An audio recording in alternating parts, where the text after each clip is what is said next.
दिल्ली में पाकिस्तानी आतंकी को गिरफ्तार किया गया है। इस गिरफ्तारी पर एक नया खुलासा हुआ है। सूत्रों के मुताबिक ये आतंकी 15 साल से दिल्ली में रह रहा था, लगातार अपने पाकिस्तानी आकाओं से संपर्क में था।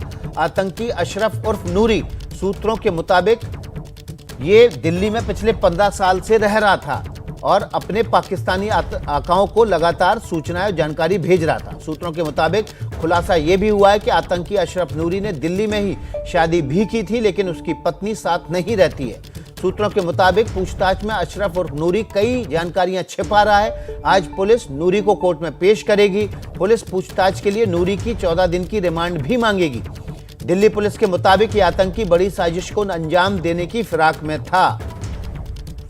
इस वक्त की बड़ी खबर, जो दिल्ली में पाकिस्तानी आतंकी पकड़ा गया, वो पिछले 15 साल से ही दिल्ली में रह रहा था। दिल्ली में रहते हुए इसने अपने पाकिस्तानी आकाओं को लगातार सूचना भेजी है। इसके पास से बड़ी तादाद में ये तमाम सामान, असला भी बरामद हुआ है। उसने दिल्ली में शादी भी कर ली थी, लेकिन उसकी पत्नी अभी साथ नहीं रहती है। इसी बड़ी खबर पर हम अपडेट के लिए चलते हैं। हमारे सहयोगी ओपी तिवारी हमारे साथ हैं, अंकित गुप्ता हमारे साथ हैं और वरुण जैन भी हमारे साथ हैं। सबसे पहले ओपी तिवारी का रुख कर लेते हैं, जिन्होंने जानकारी दी है। ओम प्रकाश तिवारी, ये बड़ी जानकारी है कि 15 साल से ये पाकिस्तानी आतंकी सुरक्षा एजेंसियों की आंख में धूल झोंक कर देश में ही डटा रहा और अपने आकाओं को जानकारियां और खुफिया सूचनाएं भेजता रहा।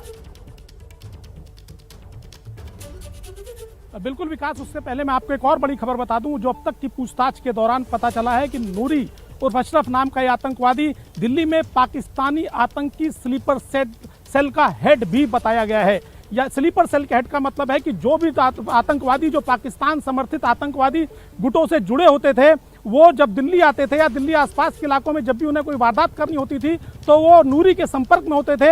और अभी तक की पूछताछ के दौरान ये भी पता चला है कि नूरी उन लोगों को हथियार तथा अन्य सुविधाएं उपलब्ध कराता था, मसलन रहने की जगह या दूसरी चीजें। अभी तक की जो जानकारी पूछताछ के दौरान सामने आई है, उसके मुताबिक पूछताछ करने वाली एजेंसियों का मानना है कि पाकिस्तानी आतंकी स्लीपर सेल का हेड है नूरी। और इसके अलावा वो बड़े ही एक सिस्टमेटिक तरीके से 15 साल पहले उसे भारत भेज दिया गया था। यहाँ आकर उसने पूरे सिस्टमेटिक तरीके से, यानी एक एक कदम करते हुए विकास, उसने अपना जो है यहाँ का परिचय पत्र बनाया फर्जी, उसने यहाँ पर शादी भी की, लेकिन उसकी बीवी एक बड़ी जानकारी दे रहे हैं। बीच में रोकूंगा, इस जानकारी को दर्शकों के पास एक बार फिर से दोहरा के पहुंचा देते हैं कि जो पाकिस्तानी आतंकी दिल्ली में पकड़ा गया है, वो पिछले 15 साल से रह रहा था और पाकिस्तानी स्लीपर सेल का हेड भी है।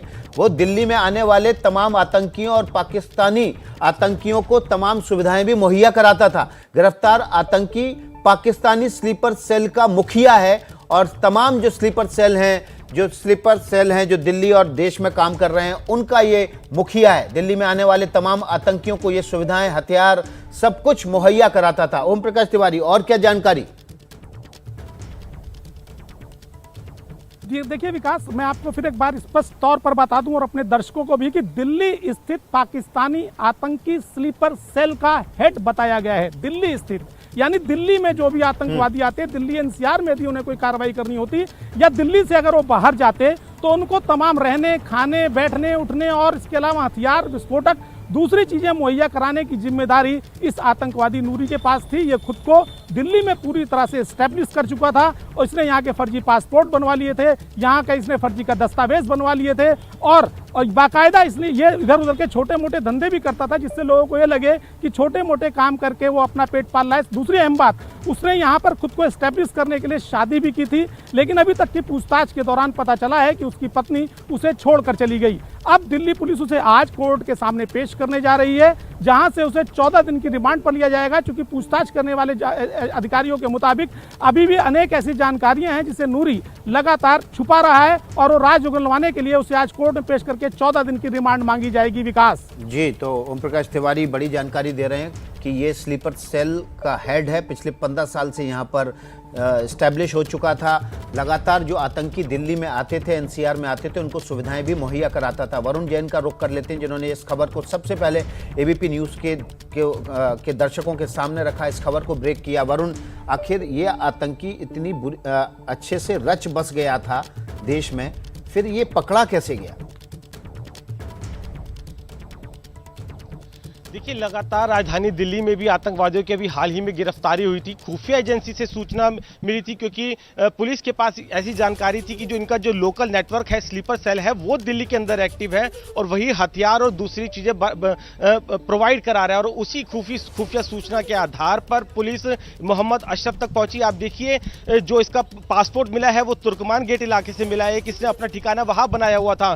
जो हथियार है वो इसने कालिंदी कुंज के पास, जो यमुना के किनारे बालू है, बालू के अंदर छिपाए हुए थे और ये रह लक्ष्मी नगर इलाके में रहा था। इसने कई अपने ठिकाने थे दिल्ली में बनाए हुए थे और पुलिस सूत्रों का यह भी कहना है कि सिर्फ ये अकेला ही जो आतंकवादी है उनको असला और दूसरी चीजें मुहैया नहीं कराता था। इसका एक पूरा इसने नेटवर्क, एक जाल बिछाया हुआ था पूरा राजधानी दिल्ली के अंदर। तो अभी भी इसके स्लीपर सेल के और ऐसे कनेक्शंस हैं और ऐसे लोग हैं जो दिल्ली के अंदर छुपे हुए हैं, जिनकी गिरफ्तारी के लिए पुलिस अभी छापेमारी कर रही है। हाल ही में आपने देखा था पुलिस हेडक्वार्टर के अंदर भी एक बड़ी मीटिंग हुई थी, जिसमें यह बात कही थी कि जो आतंकवादी है बड़ी साजिश को अंजाम देना चाहते हैं। मंदिर, भीड़ भाड़ वाले इलाके, पेट्रोल पंप, पेट्रोल टैंक उनके निशाने पर हो सकते हैं। और जिस तरीके से हथियार मिले हैं, AK-47 हैंड ग्रेनेड, कहीं ना कहीं पूछताछ के दौरान यह बात सामने आई है कि जो लोन वुल्फ अटैक है, उस तरह की जो साजिश थी वो रची जा रही थी।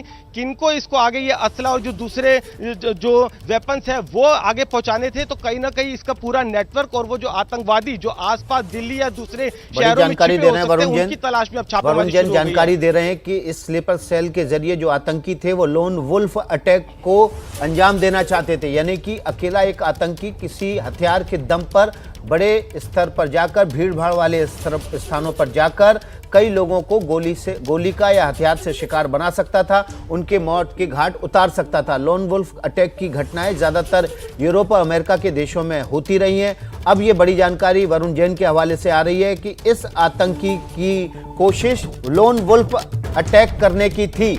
ये आतंकी जो कि स्लीपर सेल का मुखिया था, ये आतंकियों के जरिए दिल्ली के भीड़ भाड़ वाले इलाकों, मंदिरों में लोन वुल्फ अटैक कर सकता था। वरुण जैन, और क्या अपडेट?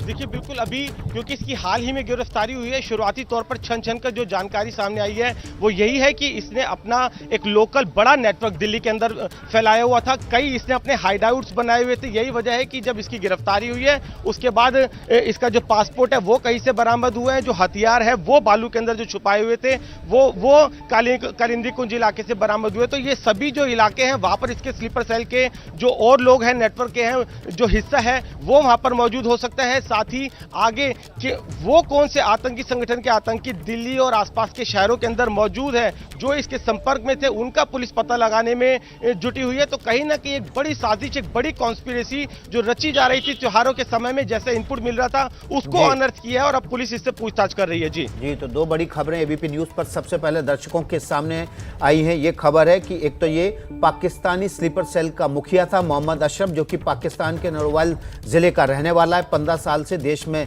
जमा हुआ था, यहीं पर शादी भी कर ली थी। और दूसरी खबर बड़ी यह है कि लोन वुल्फ अटैक करने की फिराक में था ये आतंकी, दूसरे आतंकियों के जरिए।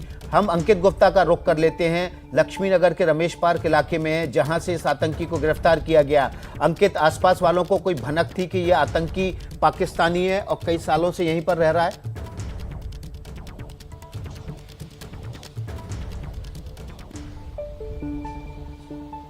विकास, मैं उस जगह पर पहुंचा हूं जहां पर इसने अपना पता बताया था। नूरी इसका जो नाम है। जब मैंने यहां पर आके पता किया है, मैं उसी गली में पहुंचा हुआ। इस वक्त मैं जिस गली में खड़ा हुआ हूं ये आराम पार्क गली नंबर 4C है और यहीं पर जब मैं पहुंचा हूं तो यहां पर मेरे को 3-4 लोग मिले। जब मैंने उनसे पूछा, मैंने कहा इस तरीके का कोई शख्स, उन्होंने कहा कि हाँ वो तो 14-15 साल से यहाँ रहते हैं, क्या हुआ? तो मैंने कहा कि वो कहाँ है? तो ये कहा गया कि कल शाम को वो निकले हुए हैं लेकिन अभी तक वापस नहीं लौटे और वो किसी काम पे गए हैं। मैंने पूछा क्या काम करते हैं, तो कहा कि वो कुछ प्राइवेट काम करते हैं, उसके बारे में जानकारी नहीं है। स्थानीय लोगों को जानकारी नहीं है, लेकिन ये वो गली है जहां से दिल्ली पुलिस बता रही है कि उसने अपना पता बताया था। और जो हमारे सहयोगी ओम प्रकाश तिवारी ने जानकारी दी है वो यहाँ पर आकर पुख्ता साबित हो रही है कि पिछले 14-15 साल से, ऐसा नहीं है कि 1-2 सालों में यहाँ पर आया, 14-15 सालों से रह रहा था। और 14-15 सालों से जो यहाँ पर रहते हुए उसने ये भी बताया हुआ था कि मैं कहीं काम करता हूँ, जो यहाँ पर आता था और फिर चला जाता था। जहाँ जिन लोगों से मेरी बात हुई है, जिन्होंने कैमरे पर अभी फिलहाल जो कुछ नहीं बोल रहे हैं, लेकिन उन्होंने ये जरूर कहा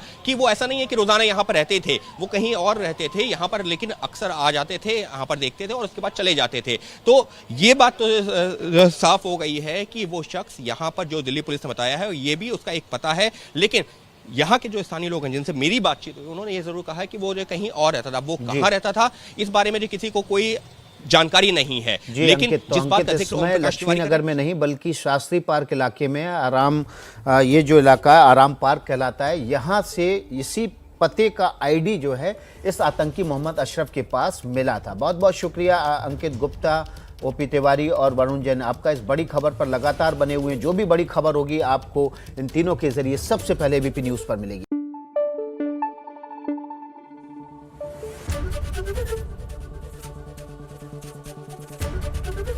एबीपी न्यूज आपको रखे आगे।